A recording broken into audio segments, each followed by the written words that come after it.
being banned away by Griffin. Surprisingly, maybe Tarzan wouldn't want to just pick it.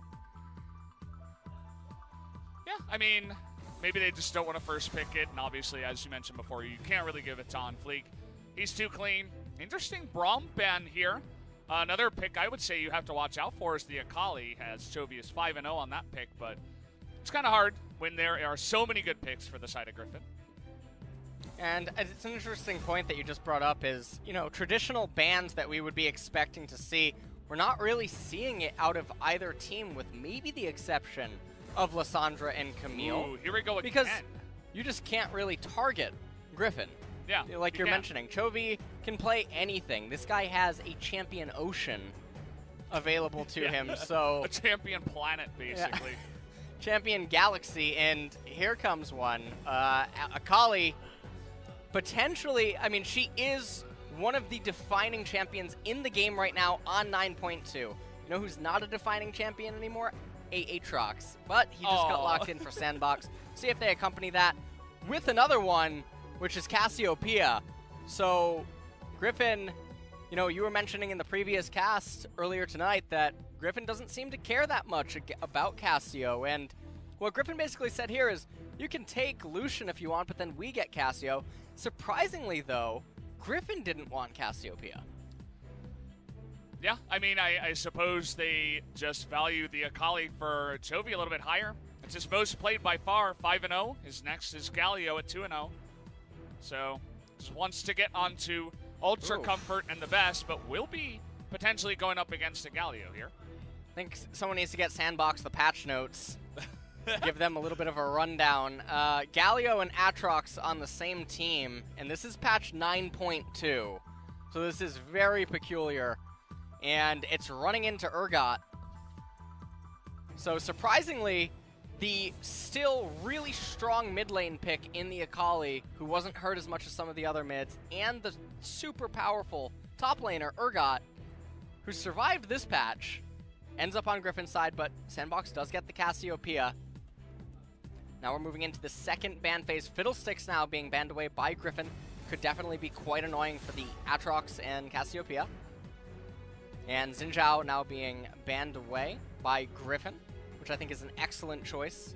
And they have the mixed damage in the bottom lane and the mid lane, whereas the Aatrox is likely going to be fending for himself up in top lane anyway. Yeah. Do you consider banning Lee Sin here as Griffin once again? We were mentioning it before. It's On Fleek's most played. Could consider it. They do want to chop down on Fleek's champion pool. Ornn. Yeah, they're targeting Lehens here. And take away all the supports away from him, all the weird stuff, all the new stuff. Whatever it is, it's all being taken away. Well, we'll see if they do end up going with a Lee Sin ban. That would leave up Xin Zhao. Or, sorry, Xin Zhao is banned away. That would, well, Nocturne actually banned away as well. Yeah. Lee Sin now going to be hovered, and this is just what we were talking about.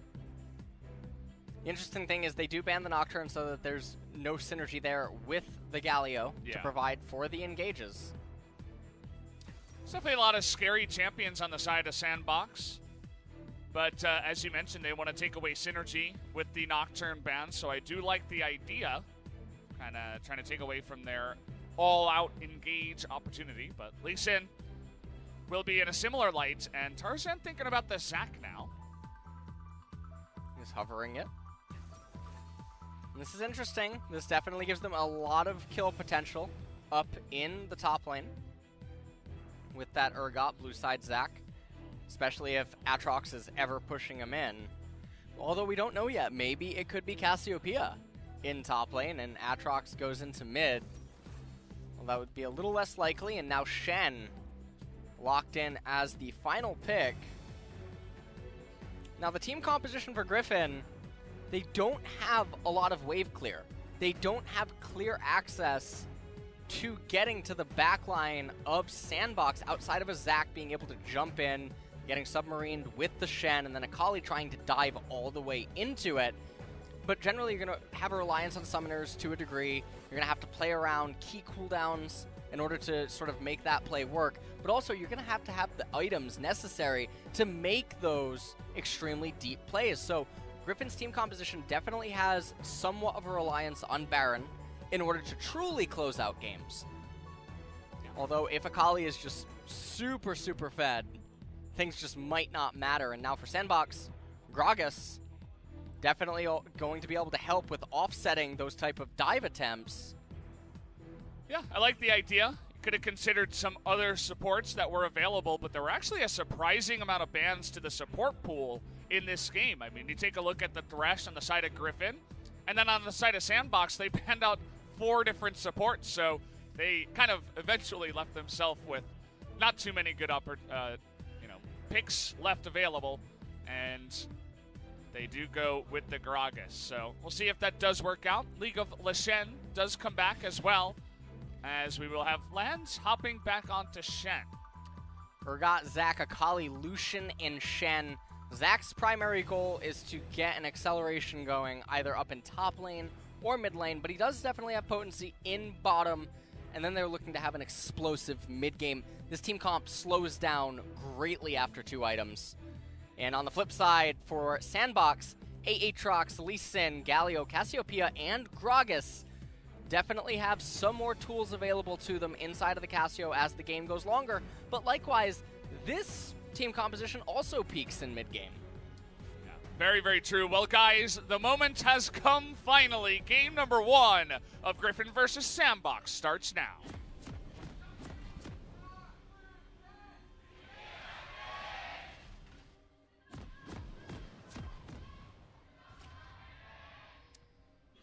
Well, we are on the Griffin side, it turns out, as they started on blue, and man, the cheers quite loud here in the stadium for Griffin, who, of course, as the best team and the untouchable one so far in the LCK, have garnered a ton of new fans and just tons of people coming down to watch their games all the time. Sandbox, if they take a win tonight, even one game is what I was saying before, even just one, that proves something. They do something that nobody else could do yet. And, of course, they would like to get the 2 wins, but is that even possible up against Griffin is another question we have to ask, as people have always been saying that Griffin do have a chance this season, it feels, to maybe even go 18-0. Yeah, and like I was saying earlier on tonight, there have been teams that have gone on massive winning streaks, and everyone's hyped them up as these monsters inside of a split. No team has ever looked as dominant as Griffin is in the LCK thus far. And in its own light, that is causing some viewers and people around the world to question, is Griffin really just that good, or is LCK looking a little bit weak? Yeah. And I'm so glad that I get to watch this series here tonight, because there's a lot of eyes on this series to see what can Sandbox do against Griffin. Really is. I'm glad you bring up the point. I think Papa was even tweeting about it earlier, maybe yesterday, about how, is it the LCK or is it Griffin? Overall, we'll have to wait and see as we do come along, as Viper did pick up the dash first here on the side of Lucian, and also picked up his corrupting pot up against Cassiopeia. I believe he did the same thing against Victor, because he says, well, they're going to be sitting back, they're going to be farming, I'm going to get poked a lot, I need the sustain rather than just straight up stats to trade. Yep. Definitely the thought process is there. You can see Shen and Lucian looking for intel on the Scuttle Crab, or maybe the blue side jungle, as they're utilizing their priority in order to capture this. And this is a really nice pickup for Griffin. Yeah, hefty amount of golden XP will be given over to Viper already to continue his dominance in the bottom side. Picked up that corrupting pot, but hasn't been touched yet. Not quite yet. Cassiopeia needs a couple levels. Probably going to wait to see level 3 happen before the poke starts really coming down there, down in bottom lane. Yeah. And on Fleek, you can just see that he really doesn't have anything to do. He did a 4-camp clear on the left-hand side. He comes in here, finds the Gromp, and he's going to end up killing it, which is actually problematic. He's going to have a delayed path into his blue side jungle. And what this ends up doing is it creates a rubber band camp for Tarzan, which means that when Tarzan goes to eat his wolves later into the game and the Gromp respawns, he's going to be able to thank On Fleek for giving him a higher leveled Gromp. Yeah. And now On Fleek is going to go into his blue side jungle. This is coming at a timing where Griffin are going to get the crash onto the turret, so the wave is going to come back into Griffin, and then On Fleek's on the side of the map where his teammates are pushing into the turret, and he doesn't have actual dive potential. And for you guys who aren't sure what the rubber banding means, of course, once you kill it, it respawns. Higher level, you get more XP. And it's a feels-good man moment if you are that jungler. So, just wanted to point that out. Definitely something that Ellis is going to mention quite a lot here, as down in the bottom side, Viper just continuing, Viper and Lens, I should say, the 2v2 dominance down there, trying to take a big trade up against the Aatrox. You can see that machine gun going ahead, but Sword a little bit lowish on the mana. Does have that corrupting pot ticking, though, but a nice little trade to start it off in the top side. So far, this lane is going okay up in the top lane. And we can see that On Fleek now, he's in his right side jungle, but look, Zach is already on top of his camps. Whereas Lee Sin is going to waste some time here. He is in mid lane, maybe looking for a lane gank against this Akali, but Dove is out of mana, and so now Lee Sin pathing to the left-hand side of the map. And Sword is still relatively healthy with those 2 corrupting potions, so he might actually stick around in the lane, but instead opting to just go for a recall. Cancels his recall. This would be the only gank timing that On Fleek would be able to try to secure against him. We'll see if he does move into that position after the Krugs, or just continues farming, head over to the Raptors, do something like that. But pings are coming into the top side. Dove not quite level 6, but is edging up towards that side. You mentioned this gank timing, and On Fleek is here for it. This is the only time to kill Urgot. After this, he's going to recall. He's going to get his first item. Aatrox is still going to have potential to kill him. It's not until the first Black Cleaver completion that the lane just turns on its head. So maybe with Galio later on, now that Galio's 6, he'd be able to find some help. Okay, well. I love about how Jovi's just walking by. He's like, don't mind me. As now he's taking a good trade in the mid lane. He won't be diving the turret, as also On Fleek is nearby. So just a good trade there from Jovi. We're expecting a lot out of his Akali. Might just be the best Akali player we have here in the LCK. As On Fleek is hanging around, is going to go on top of Jovi, who does hop the wall. Everybody holding their breath whenever Toby takes damage or gets near a death or a kill, because his KDA, guys, if you didn't see it, if you live under a rock, it's 104. And 1 death will chop that in half. He'll immediately go to 52 if he doesn't get any kills. Can't have that happen. That's not okay. That's not all right. We need to only increase KDA, not lose him. I gotta curse him. He's gonna die this game. What? What? Why would you do that? I don't. Some people like to see the world burn, you know? Oh, no. He's going to get a death this game, Brendan. Well, I'm not looking forward to that. Some people are calling for it.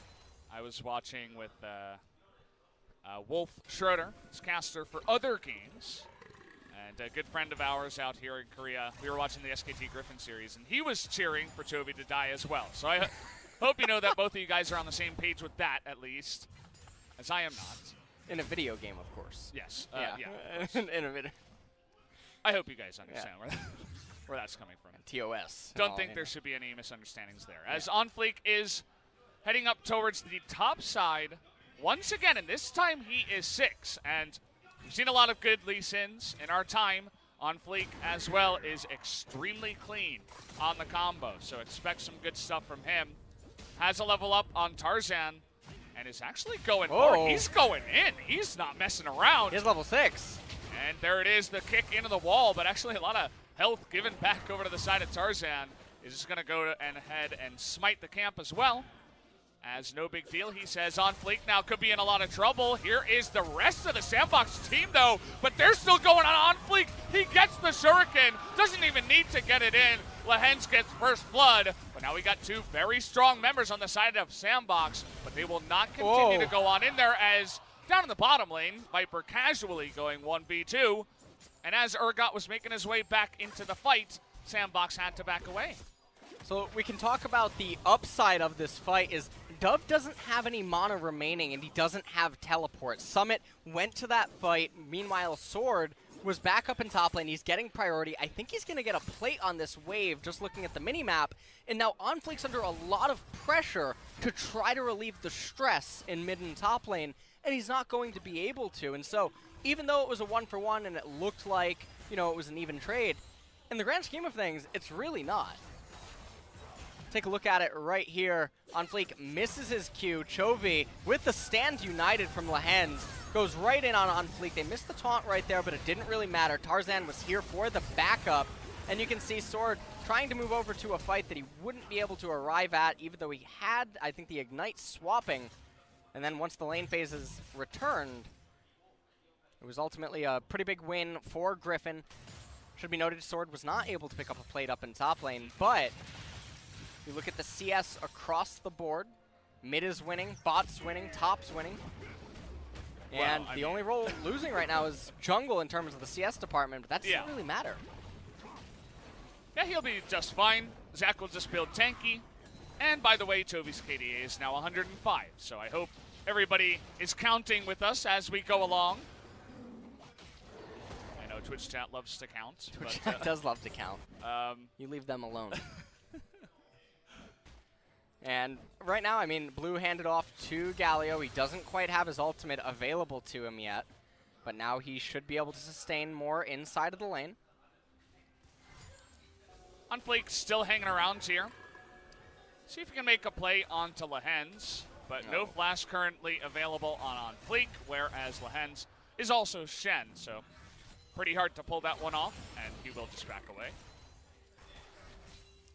I really like the way that Griffin's playing out this game. Everything's very slow and controlled, as it should be with that Zac. Chovy taking a trade. Oh, they want to get on top of him. He does have his cleanse going on in. Chovy taking a bunch of damage, but again, he is a Kali. He's going back in, trying to nearly get a kill onto OnFleek, saying, get the hell out of my lane. He's going to be totally fine. And both of them are backing up right there, maybe trying to bait Chovy, as Galio's just out of vision. He has flash available too. And not too much going to happen right here. Tarzan now recalling. Meanwhile, up in top lane, not sure how close Urgot is to the Black Cleaver.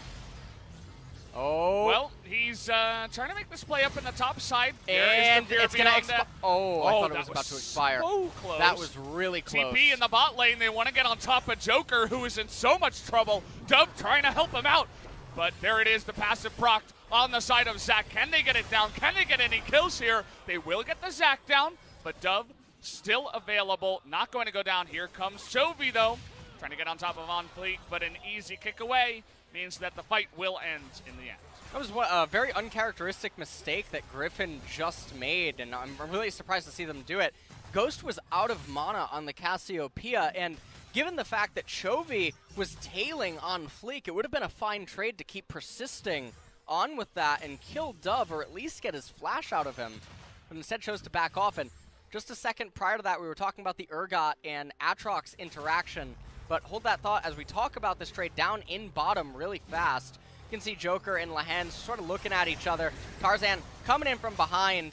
Joker manages to escape there, not causing Ghost to get locked up by the CC as well. Viper kills the Gragas right there, and they're doing so much damage to Dove as they're trying to kill Tarzan.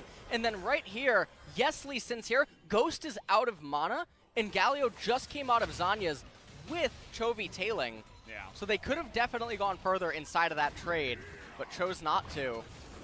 By the way, guys, up in the top side, we did just see it in the picture-in-picture. They were actually finally able to get on top of Summit, who did not have his ultimate available, didn't look like. So Lehens makes it happen with the Stand United. They get a kill up there, and they're looking to roll that into a Rift Herald on the top side, but OnFleek and the rest of Sandbox say, okay, we'll just take Infernal. And I always think this is actually a really big victory for whoever makes out with the Infernal. The Infernal is going to continue keep scaling the longer that this game goes. We'll take a quick replay at how Summit just died. And right here, doesn't have the ultimate. They use the Stand United.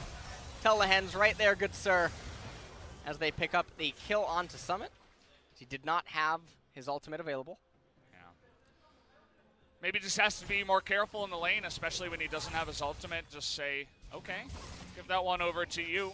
With the Shen on the side of Griffin, always have to factor that in, that he can join anywhere on the map in any fight. Interestingly, you know, you just mentioned Aatrox having his ultimate. The interaction I wanted to touch on a brief second ago for all the Urgot players in chat. If you ever go up against Aatrox, you have your ultimate on him, wait for it to tick down before reactivating, and then for like the last 2 seconds activate it, and as it pulls him in, it'll expire right as he enters you. Yeah. And it ends up giving you the kill. So, not a lot of people do that enough in the Urgot Aatrox matchup, but it's really important in regards to how you can win it. It's the way to do it. I hope you guys are taking notes as OnFleek is on a ward. And let's see how Griffin and their side actually deal with this. They're denying the vision with the sweeper, you can see. Can they actually get onto OnFleek? There's the knock-up. Tries to flash away, but they're going to be knocked heads together as there is going to be no escape. The flash taunt is going to get on top of Dove. Ghost doing his best to just disengage, and Griffin as a team say, okay, TP coming in, Sword not going to TP himself. Let's just back off after seeing the victory in the fight. And now all the members of Sandbox are in mid lane, although it does look like Ghost is going to be quick to go back down into bottom. But right now, Griffin, 2.5k gold lead, and you ask yourself, what has really happened this game? And it just looks like Sandbox handshaking or starting trades that aren't favorable for them, and Griffin just saying thank you. But right here, though, OnFleek, a little bit too deep inside of the jungle, tries to flash out. Tarzan says, hey, do you guys like each other? Now yeah, kicks Chovy away. He's mad about his KDA. Majin Buu ends up whiffing right there. And then the teleport coming in from Summit, not really necessary, but ends up repelling them. And now lane phase resumes. And this also is a really healthy lane phase. Look at all the turrets. We're at 16 minutes. Yeah, this is very uncharacteristic of the current meta. Lots of pushing and getting plates, doing damage, using Rift Herald, but Rift Herald has not been used. It's nearly expiring now. Tarzan's got to find a lane for that soon. They'd love to get it mid lane, but, you know, can't always get what you want. Getting it mid lane to break the wave clear stall in the mid game is really important, because once champions start having their first or second core item, they have so much damage in their spells that it becomes a lot easier to wave clear and push back against siege attempts, that first tier 1 turret provides so much vision and protection in the later stages of the game. Sword doing a little dance with the wall, as it looked like he wanted to fire over there, as I believe he had vision, but did not end up going for it.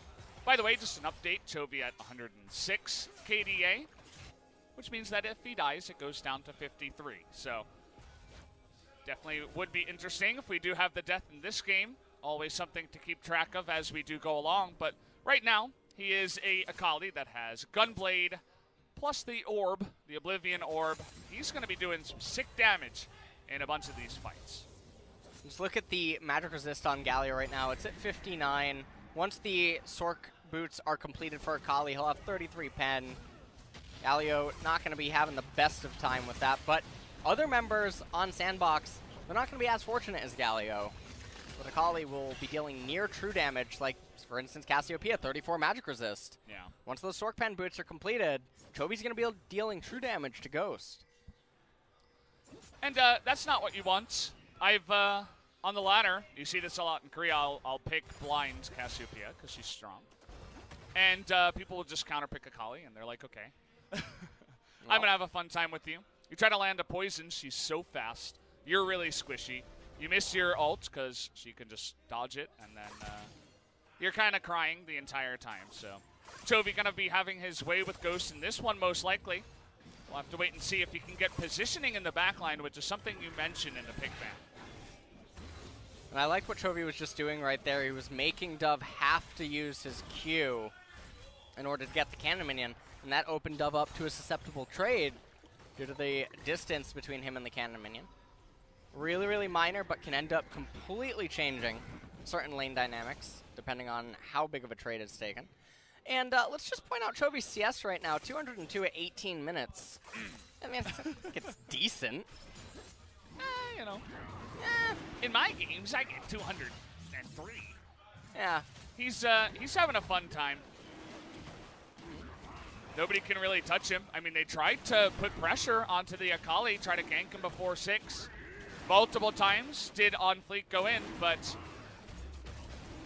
nobody was able to kill him. Not yet. Only one person. The God Killer that is tall is the only person, by the way, who does have the kill on Akali, or rather on Chovy. So if you're wondering who has the power, it's tall. What's the, is it King Arthur? The person that pulls the sword or something? Yeah, that's basically what it, you know? Uh-huh. He was able to get that one kill. He was the chosen one to kill him so far. Yeah. But right now in this game, 2K gold, a little bit less actually now than a 2K gold lead. And for Griffin, the first major team fight that's going to have to take place in probably the next 5 minutes or so because the Mountain Drake is coming up.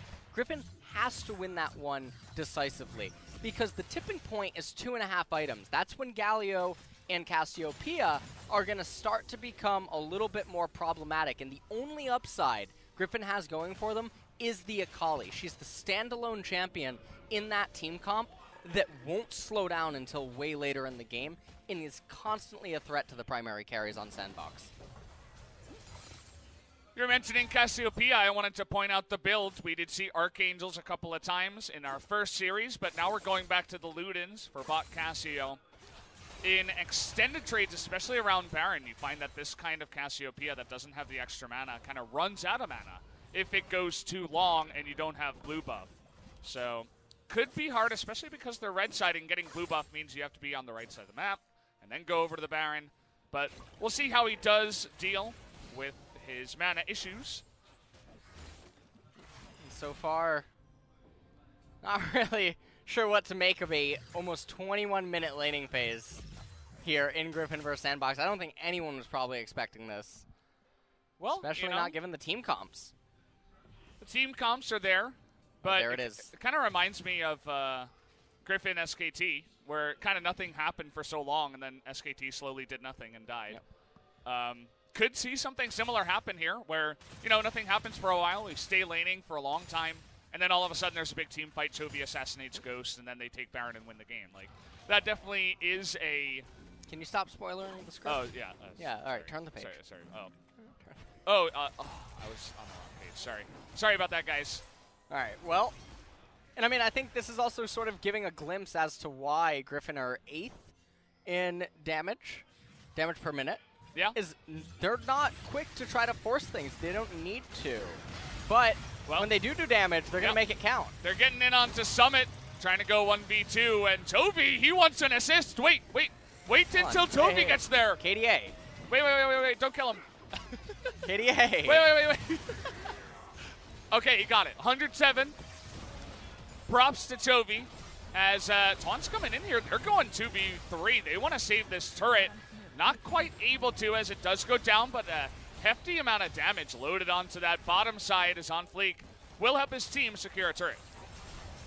First turret of the game now going over to Sandbox. Gold is almost even, and it's really important to factor in that Infernal Drake because every single member on Sandbox actually makes use of it, with the exception of maybe Gragas, as he doesn't really have any AP inside of his items right now.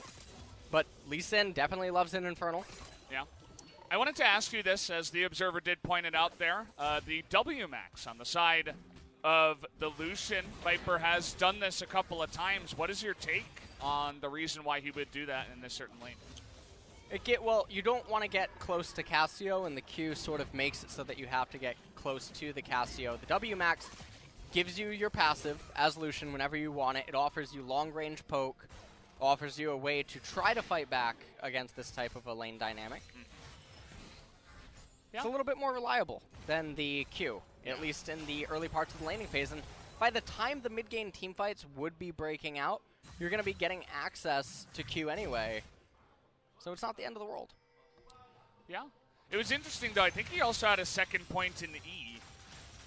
in the dash. Not 100% about that. We take a look at it now. Yeah, it's actually maxed second. So he's maxing his Q last on Illusion.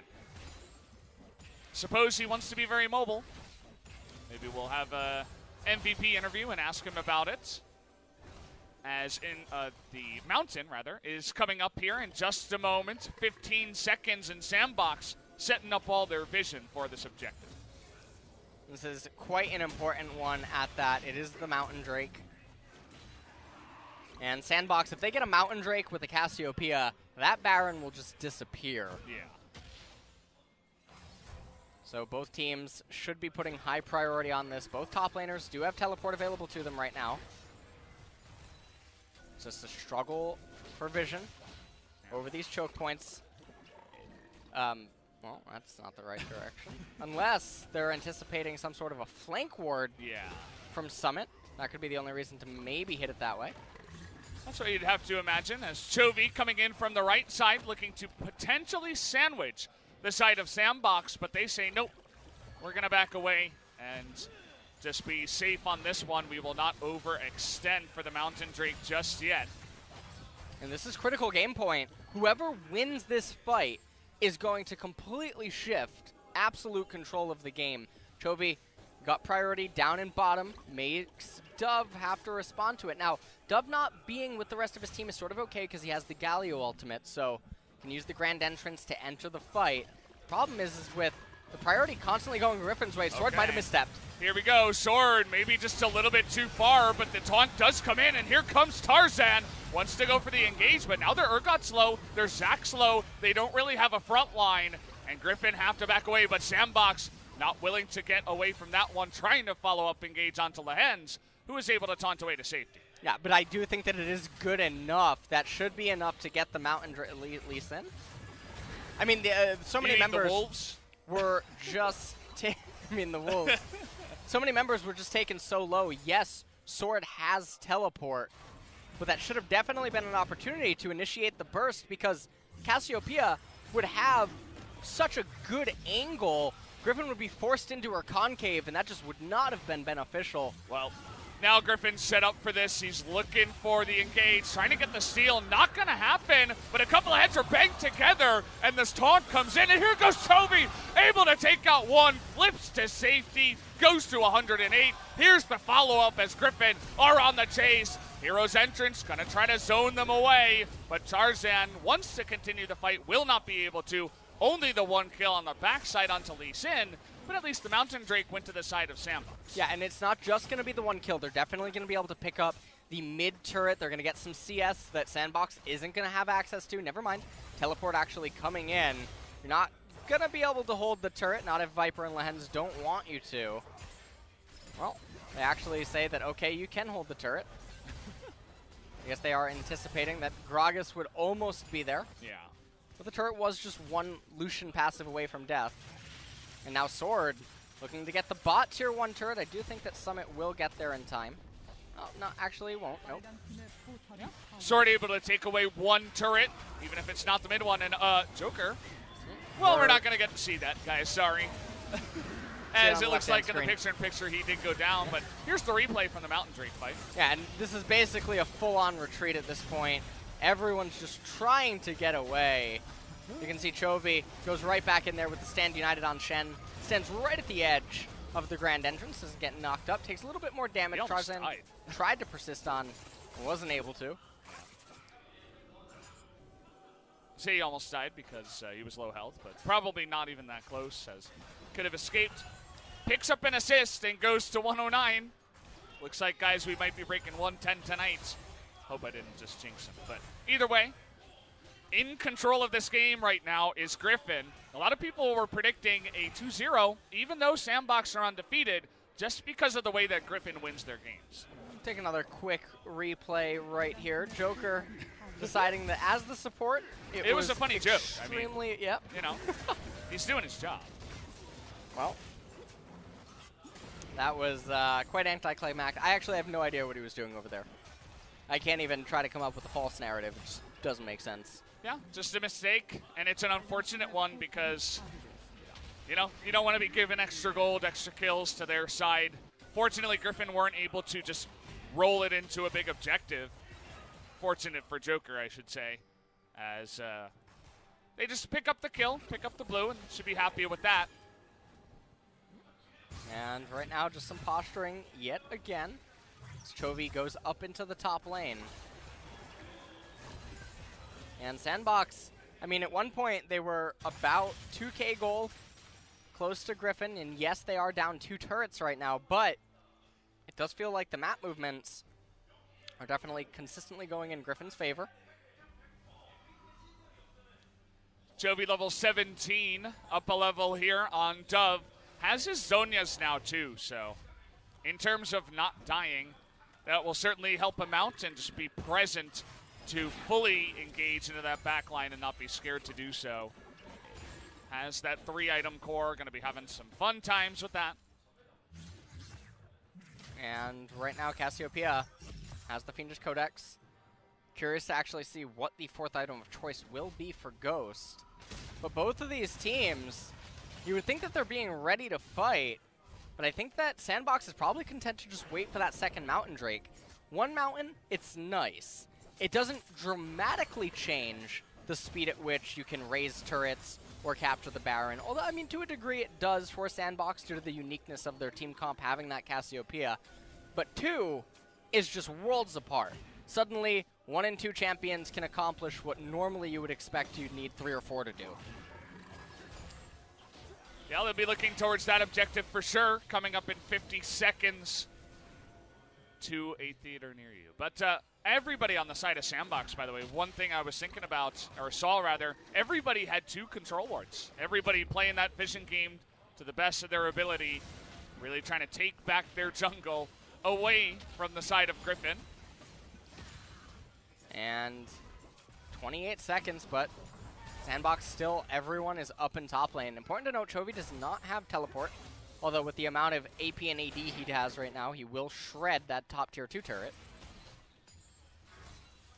Gold lead just keeps increasing.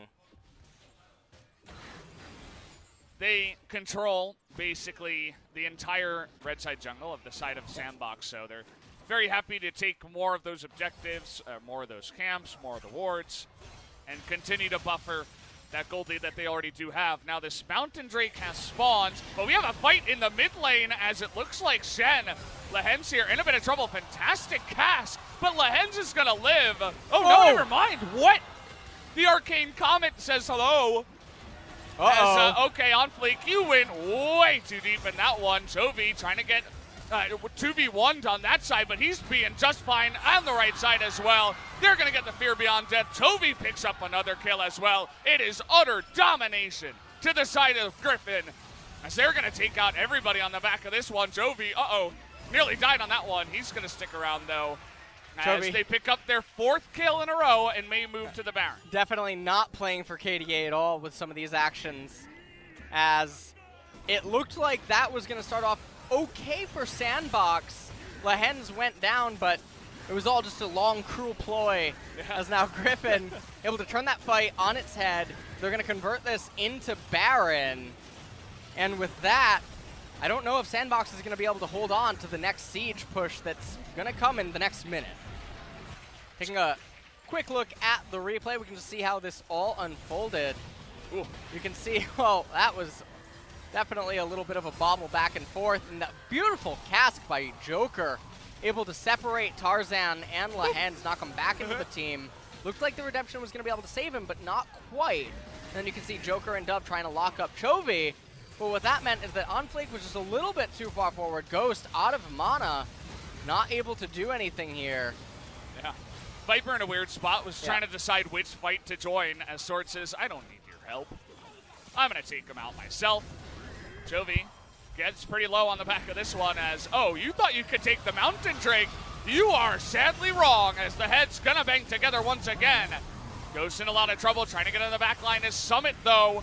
As Shen getting extremely low, they're able to chip him down. Is the side of Sandbox going on in. And there goes Toby in the back line. He takes out 2 immediately. And he's not going to be done there as he takes out a 3rd. The rest of Sandbox, only Dove, running home with his tail between his legs as they pick up even more kills. Yeah, and Dove is certainly going to go down here in just a second.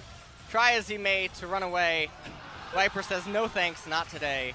There it is. Unfortunately, Chovy not able to pick up an assist on that one, but it doesn't matter. He gets the assist on the game, and so much more to add to his repertoire. We're going to go for the big push now, as still 10 seconds left on Joker. They may look to end this game. There's no way that any of the members that are coming up are going to be able to stop this. Gragas is going to have to stand there and watch on fleek. Maybe he'll throw a dragon kick. Not even probably going to, but never mind. He's Just not even going to spike him with the spear with the Fear Beyond Death anyway. Add some damage to Sword. As once again, Griffin have not lost the game. Chovy has not died. I didn't see quite exactly how many assists and kills he picked up towards the end. I would imagine it's 4 because he got the triple kill plus the 1 assist, which would put him at 115, I believe. But we will get the update about that for you guys. And Griffin, once again, looking unstoppable. Sandbox, a little bit similar to the way that SKT went down to them in game number 1. Kind of just sat there for a while, long, early laning phase.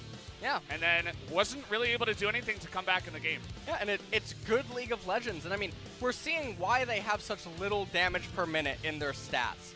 Damage per minute is not necessarily well, stats in general are not always indicative of exactly how something must be. They're more so something that lets you ask questions. And for Griffin, we can see they're fine not fighting you. They're not trying to force any sort of fights or anything like that. They'll wait for you to make the mistake. And just like right here in this team fight, Sandbox find themselves between a rock and a hard place as Griffin just says, okay, well, you guys are not positioned properly. We're going to handshake this fight. Watch Chovy get in the back line here. Yeah. And Chovy, just watch what he does. He goes on to Ghost and Summit. He just slices right through them. It's like something out of a movie. Yeah. Right here, doesn't really matter what Sandbox tried to do. And for a very slow start in laning phase, Griffin just took extremely decisive fights, and they always maximized value coming out of them. Yeah. It was just very, very smooth play. That's the thing about Griffin. That's what they've said in interviews as well. They only go in if they're 100% sure they're going to win the fight. And that's part of the reason why their team fighting is so good. They set up these scenarios, and they understand how to win the team fights. Looks like Lucian, Viper, actually did end up doing the most damage, even though the Akali was on fleek. Yeah, I'll say. The Akali, I actually was really expecting Chovy to have #1 damage this game, but I guess Viper one-upping him for sure. Definitely the Akali movement was extremely pristine in this game. Yeah.